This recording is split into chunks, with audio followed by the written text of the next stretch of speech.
go. I remember Asher did the same thing when I think Beyond invited him to a lobby. He was like, oh,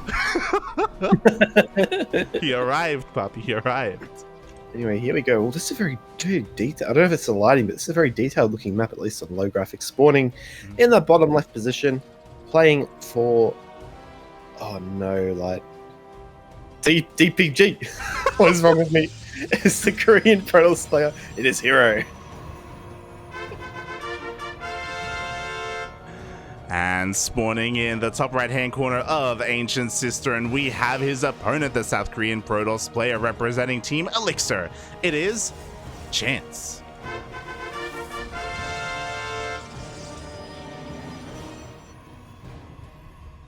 Please forgive me, like I'm still waking up. It's only 3 in the afternoon. Okay, this is early for me. Well, it's a Sunday, okay? It's okay. It's okay. You know, it's the day that we all rest, and I know a lot of people have been bringing it up as well. But happy Lunar New Year's as well. Fun fact: that is why Yaku usually casts ESL Asia with me, but likewise, he's also celebrating Lunar New Year's with his family today. Yaku's on the heavy stuff, man. He's grabbed the red cordial. Ooh, watch out, Yaku's family. But yes, happy. It is the year of the rabbit. Welcome. I don't know. I used to have a. Huh? The bunny. The bunny. The bunny. Oh my god. You're the. Like, we're talking semantics. No, not really. It's StarCraft related. It's StarCraft related. That's the only reason why I say it. Okay. But yeah, I did used to have a bunny. His name was Boston. He was a very good bunny. That's my little story. I guess. I don't know if that's related. I guess it was Bunny and Bunny. Yeah, so everyone is having a great time celebrating over the next couple of days because it is a multi-day event.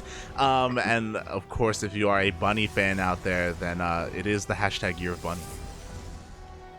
Oh, I see. That is good. And something cool too, like so I just picked up on this map is you can see where the players are looking, which is what it happened last series too, but it's just like a relatively kind of new, like, is there like a mod that allows this to happen? Yeah, it's the Observer Plus mod. It's basically the spiritual successor to WCS Gameheart, where we can see where they were looking.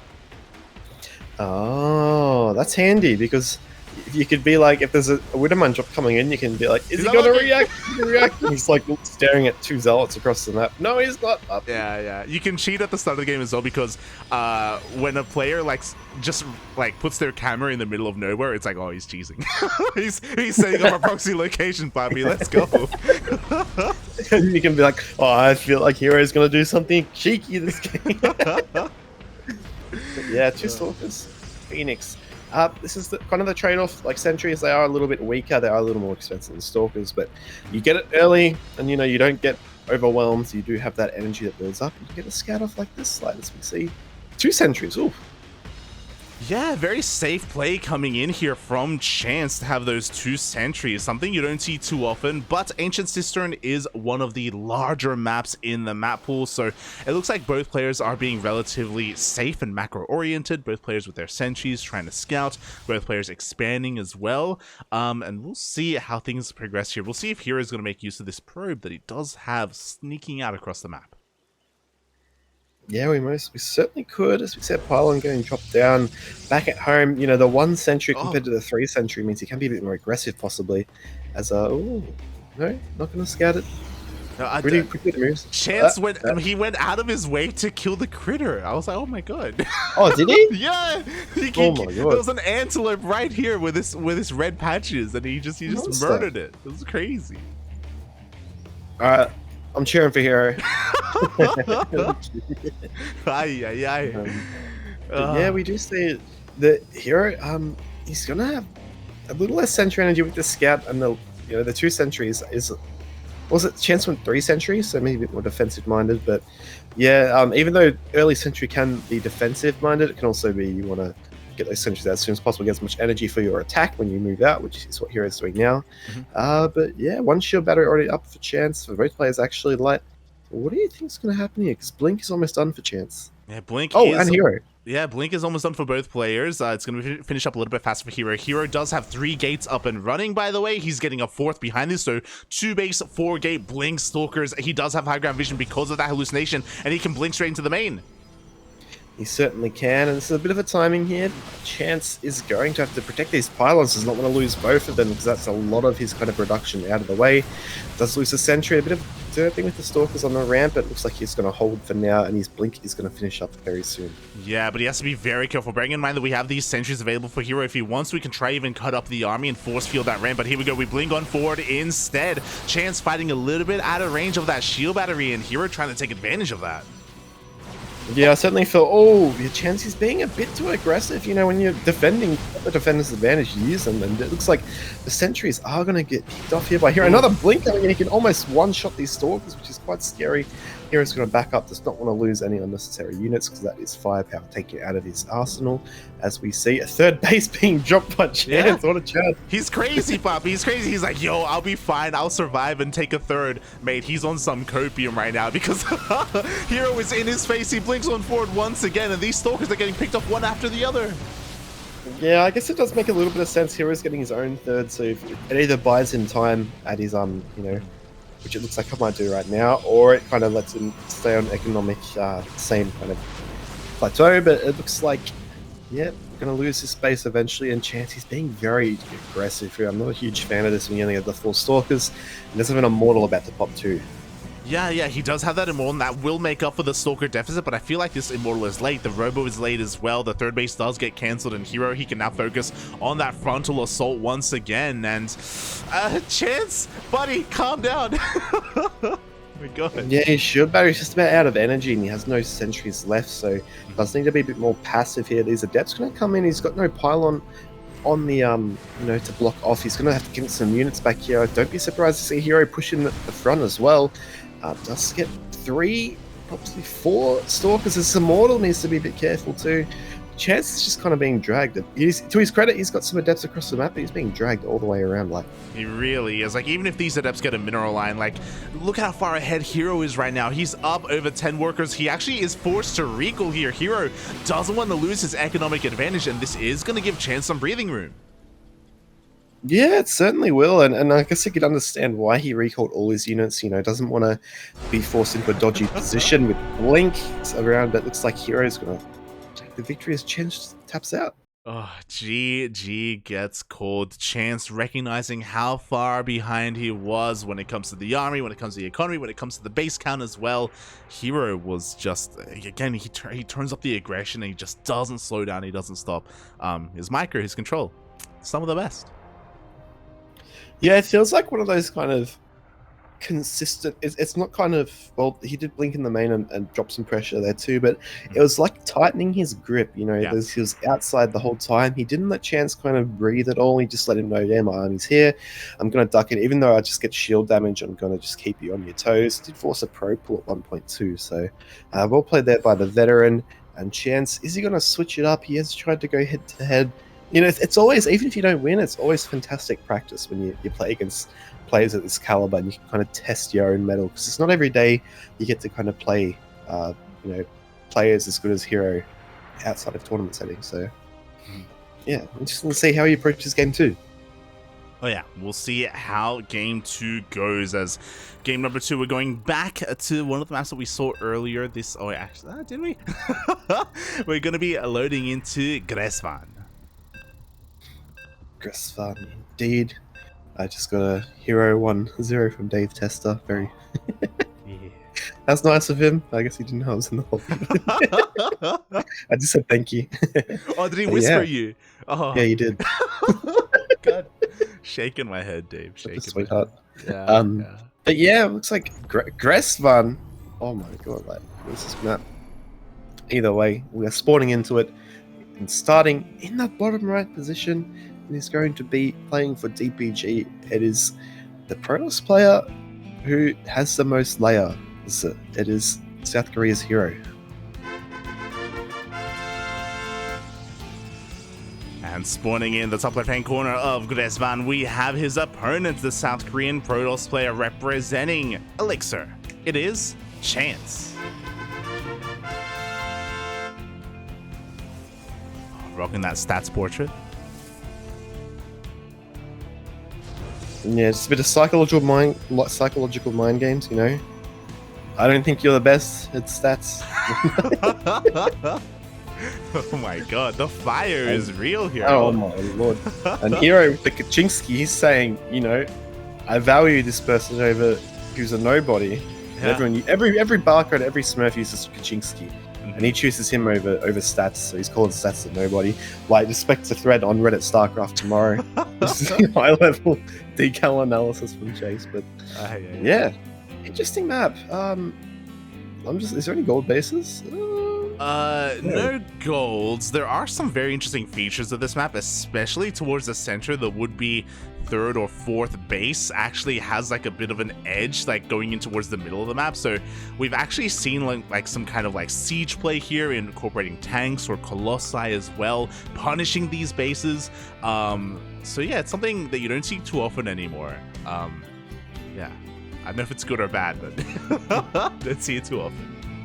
It's a very peculiar kind of map setup. It seems to be, you know, the first three bases seem relatively wide open. Just look at the ramp at them. Yeah. How the hell is like true? herO's got a wall off there. I forgot about this. Yes, this is the giga massive entrance in towards the natural base. I believe. Same with Terran and Protoss. They're gonna have to adapt. They're gonna have to invest a lot into this. Like, I'm a Zerg player, but that feels ridiculous to me. Mate, do you remember Daedalus Point? Do you remember? Yes. That was huge. Mate, you needed 3 Nexuses to wall off. 3 Nexuses. They measured it. Luckily though, they can just you know, just tick the veto box. That this is the one not good map for them. Go on. Yeah. Zerg has 6 bad maps. We can only get rid of 3. So. The Zerg players showing it up. But yeah, interesting, and I guess you can see reflected. Yeah, it's a as I was saying, the first 3 bases is very open, but as you kind of branch out, or even the 4th base, the top's a bit exposed. But the more bases you take, the easier it seems to kind of wall off and split. So, interesting map that feels like it favors 2 different playstyles depending on which phase of the game you're in. And these adepts will need some scouting done by herO. Yeah, like, we'll see how this affects PvP especially, right? Especially because of how common Adept Harass is and how important it is to wall off to try and deny that from happening. Already these Adepts are here just kind of testing the waters. We do see Chance is on top of walling off for the time being, but I'm sure herO is going to continue to try and test that wall. Meanwhile, Chance is trying to find and hunt down these Adepts, and he is going to barely come across them. Yes, so the Adepts going to run for their lives. They are going to actually commit. It seems like a pretty easy and pretty just force a wall off here. The Adepts are going to fly away. Bit of time being bought here, however, by herO. Keep in mind there is no scouting going on across the other side of the map. Oracle about to pop, and Oracle about to pop. Actually, I'm going to put a production tile. That makes it so much easier. But we have a robo going down for herO now. Yeah, herO, he did open up Stargate first, straight into a robo from there, so relatively tech heavy. Here we go, the first Oracle was slipping in towards the main base. Chance was not ready for this, and the reaction is late. No reaction, oh my god.